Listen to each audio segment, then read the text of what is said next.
اتسجن 38 سنة ظلم.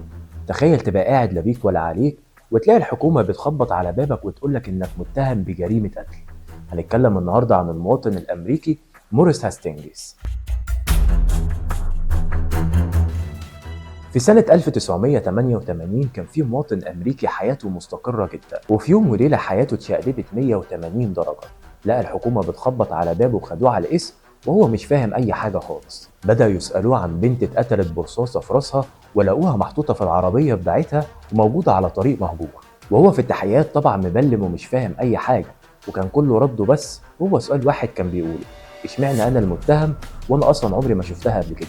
وكان رد النيابة والمحاميين إن هم شاكين فيه لأن هو الوحيد اللي كان موجود هناك ساعة وقت وقوع الجريمة، وحاول يفهمهم ويوضح لهم إن هو كان موجود هناك عشان شغل بس مش أكتر. ومع إنكاره الشديد ده أول لجنة قضائية كانت عندها اضطراب ما بين إن هو بريء وما بين إن هو متهم، وجات لجنة قضائية تانية ولقت إن ما عندوش أصلا أي أدلة بتقول إنه بريء، فحكمت عليه أشد حكم ممكن يتحكم على إنسان وهو الحكم المؤبد، وفضل الافراج عنه حتى بحسن السير والسلوك. الراجل كان هيتجنن ويقول لهم انا ما عملتش اي حاجه، لكن بيني وبينكم يعني مين اللي هيصدق واحد قاتل اصلا؟ وفي اول الالفينيات طلب ان يتاخد منه تحليل DNA ويتقارن باللي لقوه في الجثه، بالذات ان الجثه تم الاعتداء عليها قبل ما تتقتل. ورغم كده اللجنه القضائيه رفضت من غير اي سبب. الكلام ده استمر لحد سنه 2021 لحد ما الشرطه لقت دليل جديد وقررت ان هي تفتح القضيه من تاني وياخدوا منه عينه الحمض النووي. وهنا حصلت المفاجأة إن المتهم طلع بريء أصلا، وبعد 38 سنة كاملين اكتشفوا إن المتهم بريء.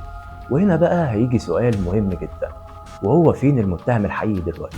وإن المتهم الحقيقي طلع مسجون في قضية خطف وتوفى في نفس الوقت اللي عرفوا فيه الحقيقة. طبعا انت متوقع ان الراجل اللي اتسجن ظلم ده يكون في صدمة بقى محسش بيها قبل كده، لكن بقى حصل حاجة غير المتوقع اصلا، وان هو قال انا استنيت اللحظة دي طول عمري، فمش هبص للي فات واحاول استمتع باللي باقي منه اصلا. بس تفتكر اصلا مين المسؤول عن كل ده؟ وليه ما كانتش اصلا في اجراءات قانونية تقدر تكتشف الموضوع ده بدري؟ ومين المفروض اصلا كان يتحاسب؟ كنت معاكم محمد فرحات من برنامج ولكن.